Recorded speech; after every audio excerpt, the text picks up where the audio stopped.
pada kesempatan kali ini kita akan membahas lanjutannya, yaitu Serial Advanced Technical Analysis yang namanya Wyckoff Schematic Accumulation. Jadi sebelum memulai video ini, diharapkan Bapak, Ibu, dan teman-teman menonton dulu video kita sebelumnya mengenai Wyckoff Pattern, atau juga nonton juga video kita mengenai market structure untuk bisa mendukung sebagai fundamental biar bisa mendukung dari technical analysis Wyckoff accumulation yang sekarang yang akan kita bahas gitu ya. Jadi silakan ditonton dulu. Kalau sudah tonton, bisa lanjut ke sini dan akan kita mulai ya. Oke, Bapak Ibu, di ini Wyckoff Schematic Accumulation ini adalah lanjutan dari Uptrust dan Spring kemarin. Di sini kita akan membahas mengenai pengenalannya lagi. Skematik tipe akumulasi yang ada di Wyckoff dan fase-fasenya, ada fase A, fase B, fase C, dan fase D gitu ya. Oke, tanpa berlama-lama lagi kita mulai dengan pengenalannya.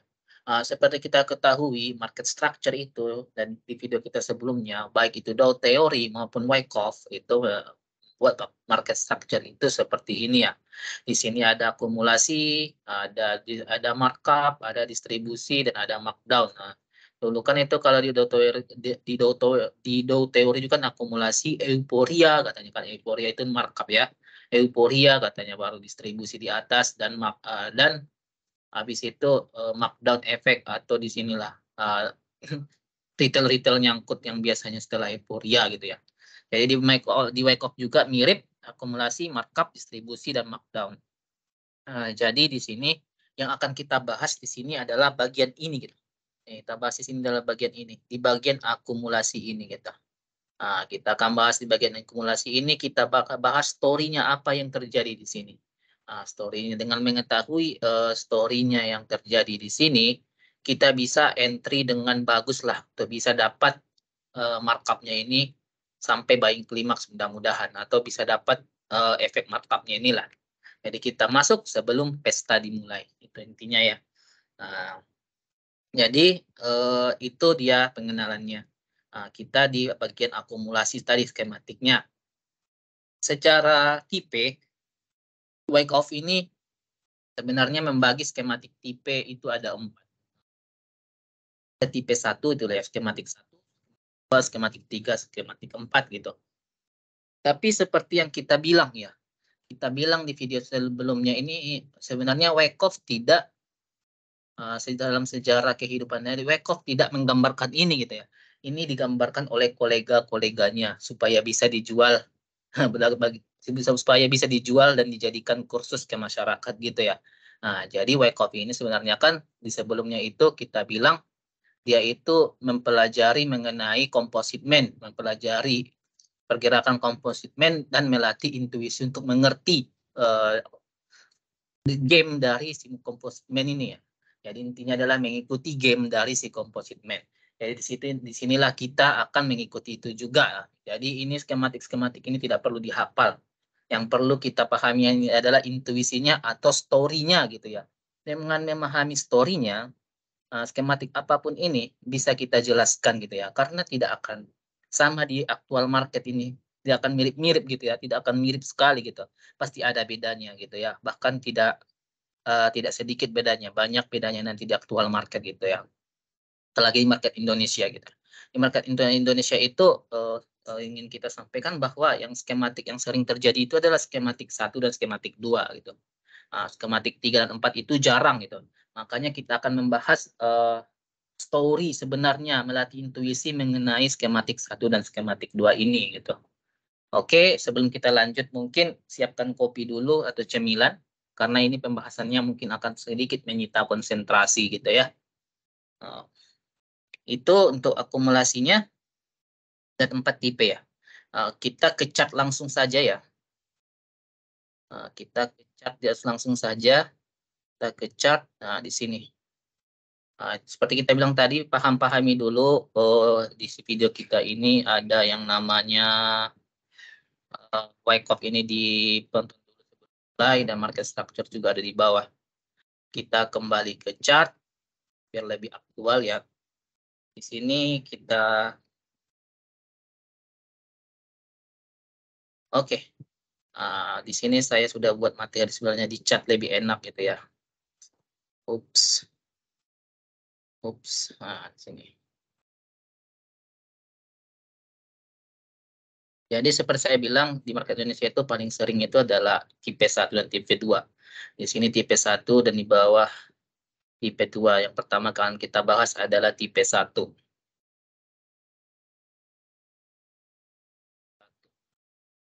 Sebelum kita mulai, mungkin teman-teman boleh mempelajari dulu atau mengingat-ingat atau mencatat singkatan-singkatan yang akan ada di pembelajaran kali ini. Ada yang namanya PS, yaitu Preliminary Support, SC Selling Climax, AR Auto Rally, ST Secondary Test, UA Uptrust Action, LPS Last Point of Support, SOS Side of Strength, dan BU adalah backup gitu ya. Nah, jadi skematik 1 seperti di PPT sebelumnya ini. Ada fase kan, kita bilang di situ agendanya itu ada 4 fase gitu ya. Seperti kita ketahui bahwa tahap akumulasi itu terjadi setelah adanya yang namanya penurunan saham, penurunan harga suatu saham yang sangat tajam gitu ya. Jadi dia akumulasi untuk bisa melawan market atau mengubah karakter dari tren itu dari downtrend menjadi uptrend gitu. Nah, jadi kita mulai di sini ketika suatu harga turun tajam, pasti kita tahu kan, untuk bisa membalikkan harga itu kembali butuh yang namanya uang yang besar gitu ya. Retail-retail seperti kita tidak akan bisa. Nah, jadi yang butuh di sini adalah market maker yang dengan duit yang besar gitu. Namun tidak serta-merta market maker bisa langsung membalikkan harga. Dia perlu mengetahui titik-titik tertentu di mana dia bisa kuat untuk membalikkan harga gitu ya. Nah, jadi pertama biasanya si market maker itu akan yang setelah turun tajam akan ngetes ombak dulu gitu. Apakah dia bisa tahan itu saham turun itu ya? Apakah bisa dia tahan? Di sini setelah dia tes ombak itu kita buat titiknya itu yang namanya PS, itulah preliminary support atau support sementara gitu ya. Dia tes di sini tiba-tiba harga naik sedikit gitu kan.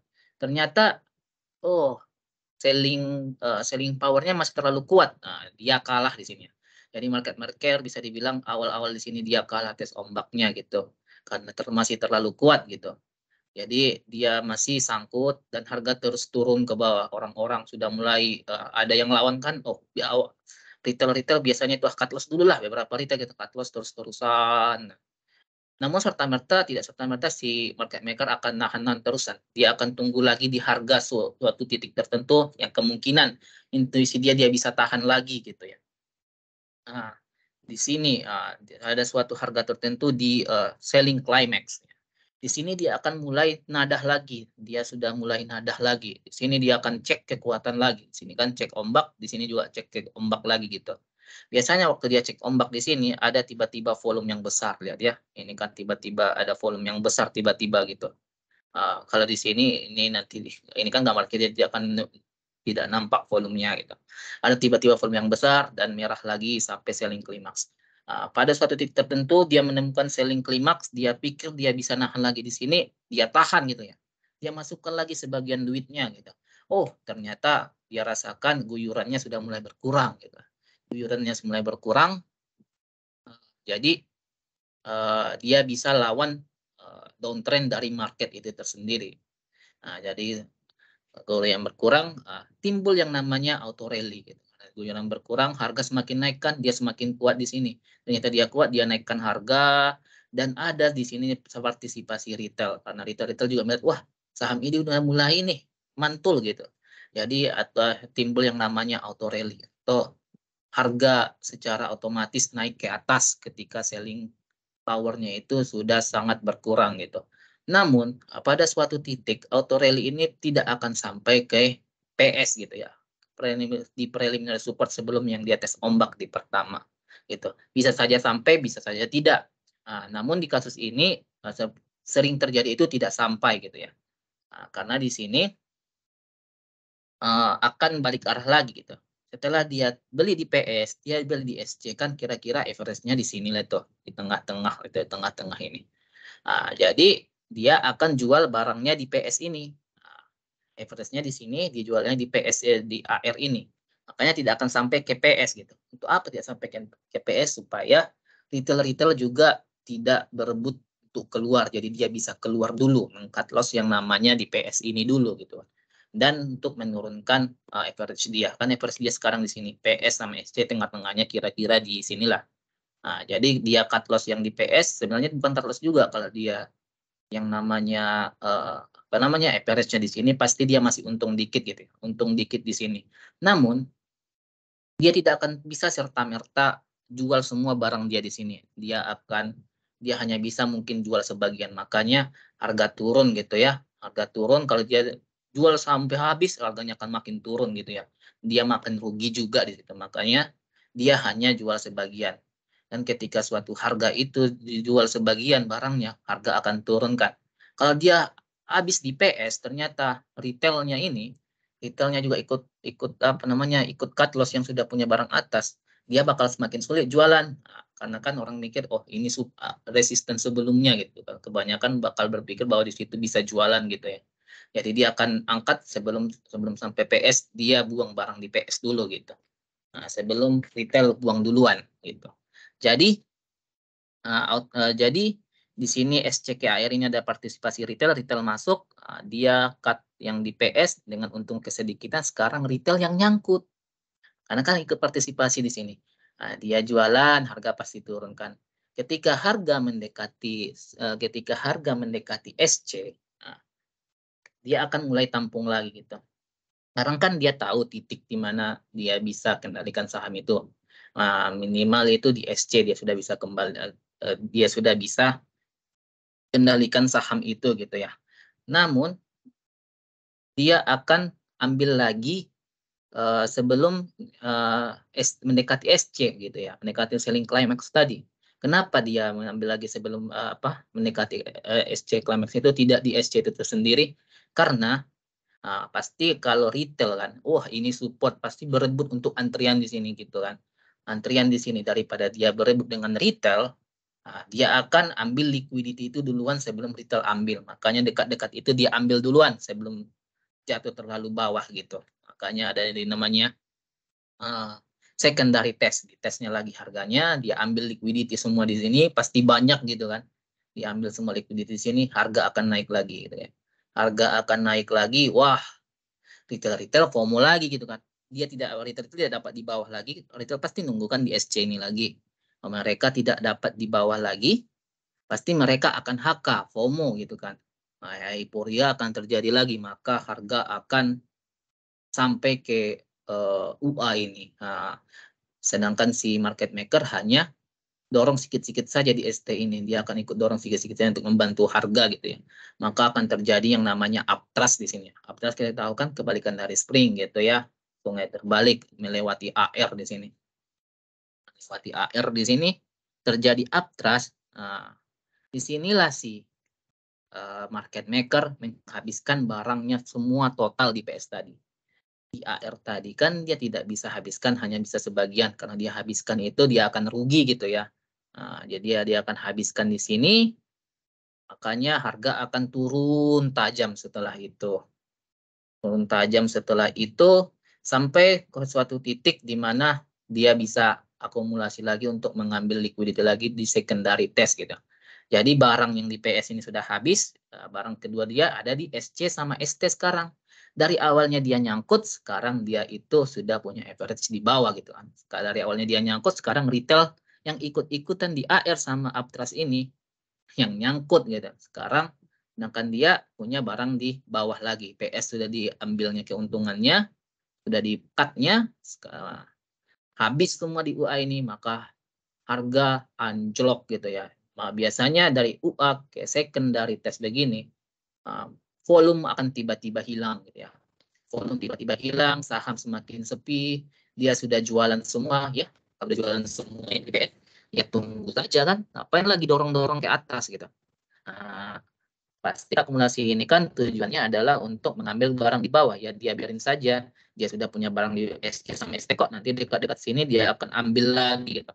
Jadi di sini akan hilang volumenya ya, akan mengecil, makin sepi sahamnya. Disinilah biasanya itu retail makin depresi ya. Retail makin depresi gitu. Retail makin depresi, bakal lama ini biasanya terjadi, bakal lama. Suatu sampai di bawah titik dekat SC sama ST, dia akan ambil liquidity lagi. Harga akan naik lagi. Jadi dia akumulasi lagi, dia lakukan secondary test lagi. Jadi dia punya harga di SC, ST sama ST yang di sini. Harga akan naik tiba-tiba lagi. Di sinilah, wah, ini kesempatan cut loss lagi ini gitu kan.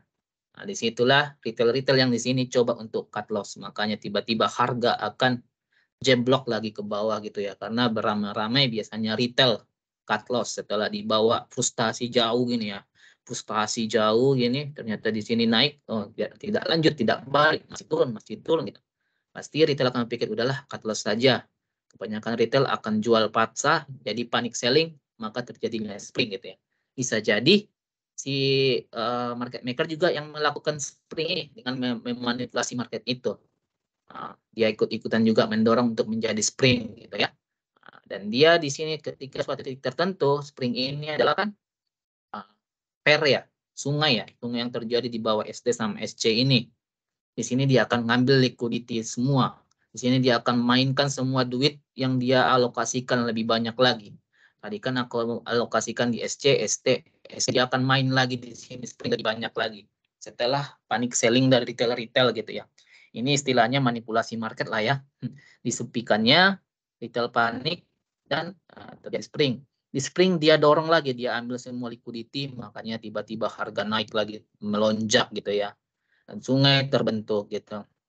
Sungai terbentuk dan setelah terjadi spring, biasa koreksi normal akan terjadi lagi. Dia akan tes lagi springnya. Di sini dia makin ambil lagi barang dan harga akan mulai digoreng-goreng gitu ya. Digoreng-goreng dan koreksi sehat lagi. Ini biasanya akan terjadi last point of support. Support terakhir sebelum harga di markup gitu. Nah, dia sudah punya harga bawah, gitu kan. Dia sudah punya harga bawah. Di SCST, ST Spring, dia sudah punya harga bawah di sini semua. Maka tinggal sisa uang itu untuk goreng-goreng, gitu ya, goreng-goreng harga atau markup. Akan terjadi yang namanya SOS. Ketika suatu saham itu terjadi SOS, didorong sampai UA ini, itu menunjukkan bahwa sahamnya itu adalah saham kuat. Dia kuat di situ.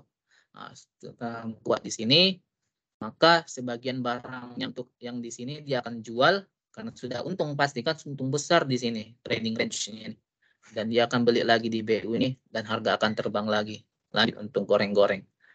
Jadi di situ ada 4 fase ya. Fase A, fase B, fase C, fase D. Fase D inilah yang dari fase goreng-goreng ya. Fase A ini fase untuk ngetes market dan ngumpulin barang. Fase B ini adalah fase frustasinya para retail-retail gitu ya. Ini biasanya seperti tadi, barang akan volume itu akan rendah. Di sinilah fase di mana sangat melelahkan untuk menunggu saham itu balik gitu. Nah, jadi fase A, fase test market, fase B, fase depresinya si retail, fase C itu fase springnya.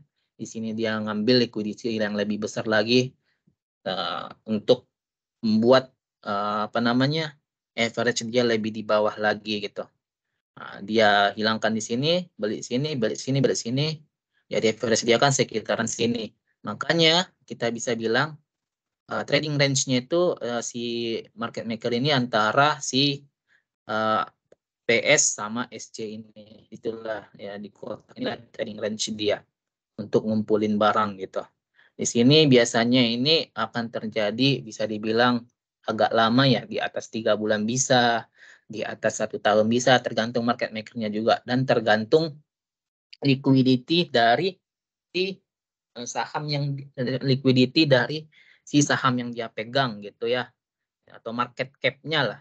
Kalau market cap kecil biasanya akumulasinya itu lebih lama karena ketika dia dorong pastikan harganya itu akan langsung melonjak. Jadi bakal lebih lama. Sedangkan kalau liquidity-nya besar seperti LQ45 tidak akan terlalu lama, mungkin di atas 1 tahun atau bisa jadi di bawah 1 tahun gitu. Itu dia skematik 1. Kita sumari lagi, di sini di PS dia itu test market, di SC ini suatu titik di mana dia tes lagi dan harga bisa dia kontrol. Di sini belum dia bisa kontrol, di sini di SC dia bisa kontrol. Auto rally terjadi, ada partisipasi retail, dibuang barang harga PS, diambil lagi di ST untuk tes lagi, retail makin FOMO. Di sini retail dilakukan depresi terjadi pada retail gitu ya. Dan dia ambil barang banyak di fase spring ini, di fase C ini. Fase D adalah fase goreng-goreng. Jadi di mana kita baiknya bisa masuk? Baiknya bisa masuk itu adalah di bagian spring atau test gitu ya. Spring test ini. Jadi jangan coba-coba masuk di sini karena kita tahu bandarnya itu punya dana berapa, timeline dia itu berapa. Namun kalau kita sudah lihat di sini terjadi ada spring dan ada tesnya, kita bisa coba masuk di sini gitu ya, di tes ini ataupun di LPS juga tidak apa gitu. Jadi betul siklus dari marketnya itu ada, makanya kita tidak terlalu lama lagi untuk menunggu fase markup-nya gitu. Itu untuk skematik accumulation tipe 1 gitu. Fasenya itu fase A, fase B, fase C gitu ya. Tapi teman-teman gitu ya, jangan terlalu terpaku untuk ini ya, ST ini bakal terjadi di sini, tidak selalu. Bisa ST, bahkan bisa ST yang namanya itu bisa lebih bawah lagi gitu. Bisa terjadi di sini, bisa saja gitu. Makanya saya bilang tadi itu jangan terlalu hafal-hafal pola ya, bisa saja terjadi, bisa gitu ya. Bisa juga terjadi ada UA ini tidak terjadi, langsung ST saja gitu. Langsung ST saja dengan catatan apa? UA tidak terjadi kalau biasanya itu dia auto railingnya ini ternyata partisipasi retailnya makin gila di sini ya, makin gila, bahkan bisa sampai PS atau bisa melebihi PS. Logikanya ketika dia sampai PS atau melebihi PS, wah bandarnya kan senang nih gitu kan, bandarnya senang nih, dia bisa habiskan barang yang di PS ini gitu ya, bahkan bisa dia ambil keuntungan di PS ini, habiskan barang di PS ini tanpa sisakan setengah. Tadi kan ada sisa setengah gitu ya, sisa setengah dan dia habiskan di UA tadi kan. Kalau udah habis di sini ngapain lagi ada UA? Tidak perlu ada UA lagi, tidak perlu ada uptrust lagi karena retailnya sudah ramai di sini, partisipasinya sudah besar di sini. Dia tidak perlu melakukan secondary test sampai UA lagi untuk sampai menghabiskan barang yang di PS gitu. Makanya ketika sampai sini dia lakukan secondary test, tidak akan ada UA, biasanya akan sampai di mirip-mirip lagi, mirip-mirip di sini, harga akan dibanting terus-terusan misalnya, akan dibanting terus-terusan, dan karena barangnya sudah habis di sini, dan si market maker pasti sudah tahu kan, ini bisa dia kontrol di ST sama ST, dia bisa ngambil barang lebih bawah lagi gitu. Makanya bisa sampai bawah lagi nih, bahkan di bawah SC bisa si ST yang ini ya, bisa sampai ST karena dia tahu titik di mana dia bisa kontrol. Dan